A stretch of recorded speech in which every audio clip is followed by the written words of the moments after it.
হাসিনা আওয়ামী লীগের দুর্নীতির চিত্র পাঠ্য বইয়ে আসা উচিত বললেন ডক্টর ইউনূস। আগামী 2 বছরের আগে আমরা নির্বাচন চাই না বললেন নুরুল হক। জানাবো যুক্তরাজ্যে হাসিনার মিত্রদের 6,000 কোটি টাকার সম্পত্তির খবর গার্ডিয়ানে। এবং সর্বশেষ জানাবো নৌকার দিন শেষ জামায়াতে বাংলাদেশ বললেন জামায়াতের হিন্দু নেতা। এতক্ষণ শুনছিলেন সংবাদ শিরোনাম, এবারে বিস্তারিত। তবে তার আগে অনুরোধ থাকবে আমাদের চ্যানেলটি সাবস্ক্রাইব করে বেল আইকনটি ক্লিক করুন। হাসিনা আওয়ামী লীগের দুর্নীতির চিত্র পাঠ্য বইয়ে আসা উচিত বললেন ডক্টর ইউনূস। গত 15 বছর শেখ হাসিনার নেতৃত্বে আওয়ামী লীগের আমলের দুর্নীতির চিত্র একাডেমিক পাঠ্য বইয়ে আসা উচিত বলে মনে করেন অন্তর্বর্তী সরকারের প্রধান উপদেষ্টা অধ্যাপক ডক্টর মোহাম্মদ ইউনূস।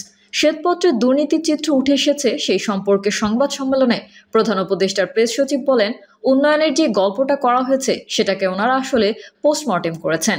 এই পোস্টমর্টেমের মাধ্যমে যেটা বেরিয়ে এসেছে সেটা খুবই ভয়াবহ চিত্র।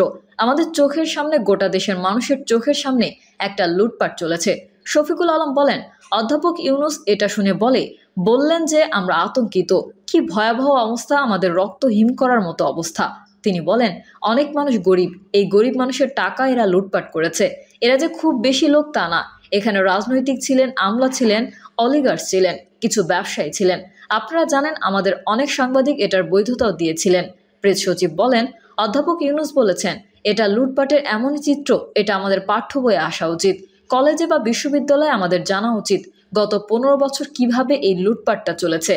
পাচারের টাকা ফেরত আনতে এই সরকারের অঙ্গীকার পুনর্ব্যক্ত করে প্রধান উপদেষ্টার প্রেস সচিব বলেন, যে টাকাগুলো বাইরে চলে গেছে এটা আমাদের সরকারের অন্যতম অঙ্গীকার। এই টাকা যেভাবেই হোক আমরা ফেরত আনার চেষ্টা করব। দুর্নীতির ভয়াবহতা তুলে ধরে প্রধান উপদেষ্টার প্রেস সচিব বলেন, পতিত স্বৈরাচার এক ধরনের বীরত্বের সুরেই বলেছিল যে তার পিয়নও 400 কোটি টাকা বানিয়েছে। প্রেস সচিব আরও জানান, অধ্যাপক ইউনূস এই শ্বেতপত্র সম্পর্কে বলেছেন, এটা একটা ঐতিহাসিক দলিল, ল্যান্ডমার্ক ডকুমেন্ট। আগামী 2 বছরের আগে আমরা নির্বাচন চাই না বললেন নুরুল হক। গণ অধিকার পরিষদের সভাপতি ও ডাকসুর সাবেক ভিপি নুরুল হক নূর বলেছেন, সরকারকে পরিষ্কারভাবে বলতে চাই, আমরা আপনাদের নির্বাচনের জন্য ক্ষমতায় বসাই নাই, রাষ্ট্র সংস্কার করতে হবে, জন আকাঙ্ক্ষার বাংলাদেশ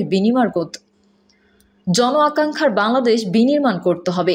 আপনারা যে 15টি সংস্কারের কথা বলেছেন, এসব সংস্কার হবে, এরপর নির্বাচনের কথা ভাববেন। নুরুল হক নূর বলেন, একদল খাইয়া গেছে, আরেক দল খাওয়ার জন্য রেডি। এই প্রশাসন এবং রাষ্ট্র সংস্কার করতে হবে। আগামী 2 বছরের আগে আমরা নির্বাচন চাই না। বাংলাদেশের ইতিহাসে 53 বছরের সরকারের মধ্যে এই অন্তর্বর্তীকালীন সরকার বাংলাদেশের ইতিহাসে সর্বোচ্চ জনসমর্থন পাওয়া সরকার। বাম, ডান, বিএনপি, জামায়াত সহ সকল রাজনৈতিক দল এই সরকারকে সমর্থন দিয়েছে। তিনি আরো বলেন, এখানে অনেকের খাওয়া দাওয়া চলতেছে না, কারণ অনেক জায়গায় সেনাবাহিনী ও আইনশৃঙ্খলা রক্ষাকারী বাহিনী চাঁদাবাজদের দমন করছে, তাদের ধান্দা বন্ধ হয়ে যাচ্ছে। এখন তারা চিন্তা করছে, যদি তাড়াতাড়ি একটা নির্বাচন হয় তাহলে ক্ষমতায় আসতে পারলে ভাগবাটোয়ারা করে খাওয়া যাবে। যুক্তরাজ্যে হাসিনার মিত্রদের 6,000 কোটি টাকার সম্পত্তির খবর গার্ডিয়ানে। ক্ষমতাচ্যুত সাবেক প্রধানমন্ত্রী শেখ হাসিনার সহযোগীরা যুক্তরাজ্যে বিলাসবহুল সম্পত্তি কেনার পেছনে কোটি কোটি টাকা ব্যয় করেছেন বলে দ্য গার্ডিয়ানের এক প্রতিবেদনে উঠে এসেছে। গার্ডিয়ান লিখেছে, সেখানকার প্রায় 350টি সম্পত্তির মধ্যে ছোট ফ্ল্যাট থেকে বৃহত্তম অট্টালিকা পর্যন্ত আছে, যেগুলো কিনেছে যুক্তরাজ্য ও বাইরে নিবন্ধিত অফশোর কয়েকটি কোম্পানি। এসব কোম্পানি বাংলাদেশি কয়েকজন প্রভাবশালী ধনী ব্যবসায়ী ও হাসিনা সরকারের সাবেক 2 জন মন্ত্রীর মালিকানাধীন। দুর্নীতি বিরোধী বেসরকারি সংস্থা ট্রান্সপারেন্সি ইন্টারন্যাশনালের সঙ্গে ব্রিটিশ সংবাদ মাধ্যম অবজারভার অনুসন্ধান চালিয়ে দেখেছে, দুর্নীতির অভিযোগ ওঠা বাংলাদেশি প্রভাবশালী খেলোয়াড়দের যুক্তরাজ্যের আবাসন খাতে প্রায় 40 কোটি পাউন্ড বা 6,080 কোটি টাকা বা তারও বেশি বিনিয়োগ আছে। এই অনুসন্ধান শনিবার গার্ডিয়ান প্রকাশ করেছে। তবে এসব ব্যক্তির ভাষ্য, অন্তর্বর্তী সরকার অর্থ পাচারের যে অভিযোগ এনেছে তা তাদের বিরুদ্ধে রাজনৈতিক উদ্দেশ্য প্রণোদিত আক্রমণ। অভিযোগ ওঠা সম্পত্তির লেনদেনের ক্ষেত্রে বড় বড় bank, law firm, state agent সহ এসব ব্রিটিশ কোম্পানি মোটা অঙ্কের ফি আদায় করেছে। তাদের নিয়ন্ত্রণ সংক্রান্ত নিয়ম নিয়ে প্রশ্ন উঠেছে এই অনুসন্ধানে। বিনিয়োগকারীর অতীত ইতিহাস বা অর্থের উৎস শনাক্তে যুক্তরাজ্যের দুর্বলতা নিয়েও প্রশ্ন উঠেছে। ট্রান্সপারেন্সি ইন্টারন্যাশনাল বলছে, লন্ডনকে বিশ্বের দুর্নীতি বিরোধী রাজধানীতে পরিণত করার উচ্চাকাঙ্ক্ষার প্রথম পরীক্ষার মুখোমুখি এখন যুক্তরাজ্য। গত 5ই আগস্ট গণ আন্দোলনে ক্ষমতাচ্যুত হয় আওয়ামী লীগ সরকার। প্রধানমন্ত্রী শেখ হাসিনা ভারতে পালিয়ে যান। এরপর দেশ পরিচালনার দায়িত্ব নেয় অন্তর্বর্তী সরকার। গার্ডিয়ান লিখেছে, আওয়ামী লীগের প্রায় 16 বছরের শাসনের অবসানের পর অন্তর্বর্তী সরকার বাংলাদেশ পুনর্গঠন প্রক্রিয়া শুরু করেছে। ক্ষমতাচ্যুত সরকার ও তার মিত্রদের দুর্নীতির কারণে খোয়া যাওয়া অর্থ পুনরুদ্ধারের দিকে মনোযোগ দিয়েছে এই সরকার।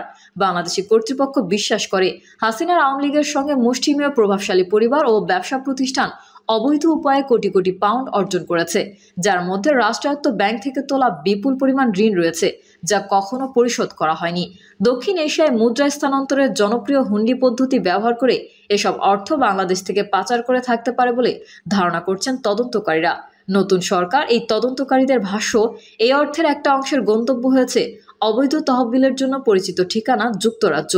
অন্তর্বর্তীকালীন সরকার প্রায় 13 বিলিয়ন পাউন্ডের সম্পদের অনুসন্ধান করছে, যার মধ্যে লন্ডন সহ বিশ্বব্যাপী গোপনে কেনা সম্পত্তি রয়েছে। শেখ হাসিনা বাংলাদেশ থেকে পালিয়ে যাওয়ার কয়েকদিন পর ঢাকা থেকে নৌপথে পালানোর চেষ্টার সময় সালমান এফ রহমানকে গ্রেফতার করা হয়। তিনি শেখ হাসিনার বেসরকারি শিল্প ও বিনিয়োগ বিষয়ক উপদেষ্টা ছিলেন। বাংলাদেশের অনেকের চোখেই তিনি শাসক গোষ্ঠীর সবচেয়ে প্রভাবশালী ব্যক্তি ছিলেন।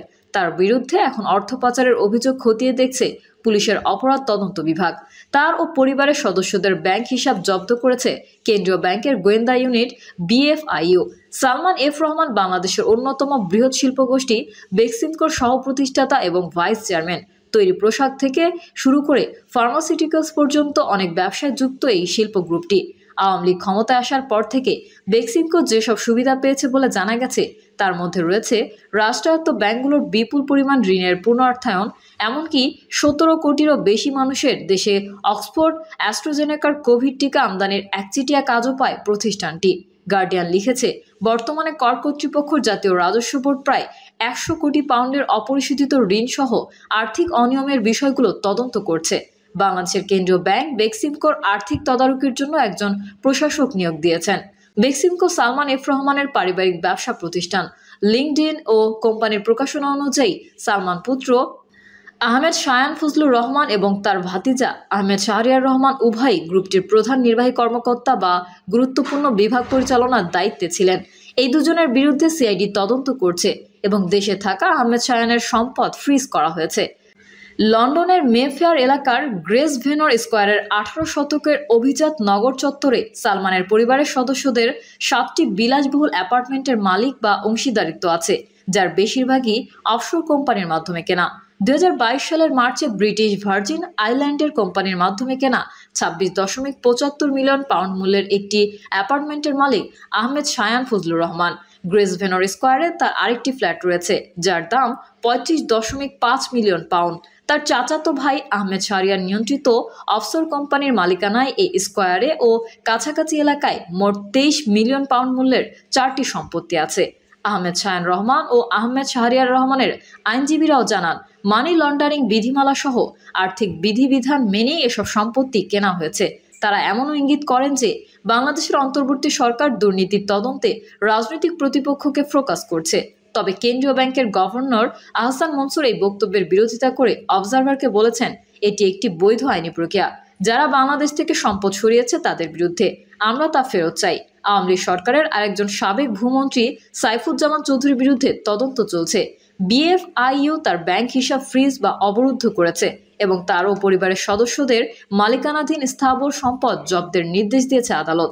তার ওপর ভ্রমণ নিষেধাজ্ঞা রয়েছে এবং ঢাকার দুর্নীতি দমন কমিশন তার বিরুদ্ধে অবৈধভাবে শত শত কোটি ডলার অর্জনের অভিযোগ তদন্ত করছে। যুক্তরাজ্যের ল্যান্ড রেজিস্ট্রি অনুসারে তদন্তকারীরা জানতে চান যে কিভাবে সাইফুজ্জামান এবং তার পরিবার কমপক্ষে 16 কোটি পাউন্ডে 300টিরও বেশি সম্পত্তি কিনেছেন। আল জাজিরা সাংবাদিকরা গত মাসে লন্ডনের 14 মিলিয়ন পাউন্ড মূল্যের একটি প্রাসাদের বাইরে সাইফুজ্জামান চৌধুরীকে দেখতে পেয়েছিলেন, তবে তিনি কোনো মন্তব্য করেননি। তবে কেবল সাবেক মন্ত্রীরাই যুক্তরাজ্যের সম্পত্তি গড়েননি, আওয়ামী লীগের শাসনামলে ফুলে ফেঁপে ওঠা কিছু ব্যবসায়ীও তাই করেছেন।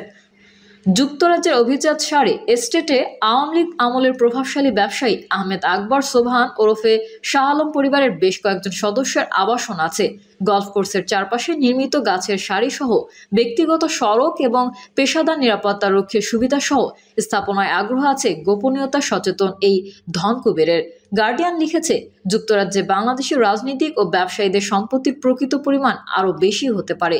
2023 সালের বিদেশি মালিকানার ভূমির তথ্য প্রকাশ করেছে যুক্তরাজ্য। তবে অফশোর কোম্পানির মাধ্যমে প্রকৃত মালিকের এই তথ্য সহজেই গোপন করা সম্ভব। আইনি এই ফাঁকফোকর নিয়ে যুক্তরাজ্যের অনেকেই উদ্বেগ প্রকাশ করেছেন। যুক্তরাজ্যের আর্থিক খাতের নিয়মকানুন যাচাই বাছাই ও হালনাগাদ করার জন্য সবচেয়ে ঘনিষ্ঠভাবে দায়বদ্ধ হলেন নগরমন্ত্রী টিউলিপ সিদ্দিক। তিনি শেখ হাসিনার ভগ্নী। 2022 সালের তথ্য অনুযায়ী টিউলিপের মা শেখ রেহানা লন্ডনে আহমেদ শায়ান রহমানের মালিকানাধীন একটি সম্পত্তিতে বিনা ভাড়ায় বসবাস করেন। গার্ডিয়ান লিখেছে, টিউলিপের বিরুদ্ধে কোনো অনিয়ম পাওয়া যায়নি। তিনি বাংলাদেশ সংক্রান্ত নীতি নির্ধারণের বিষয় থেকে নিজেকে সরিয়ে রেখেছেন বলে ধারণা করা হচ্ছে।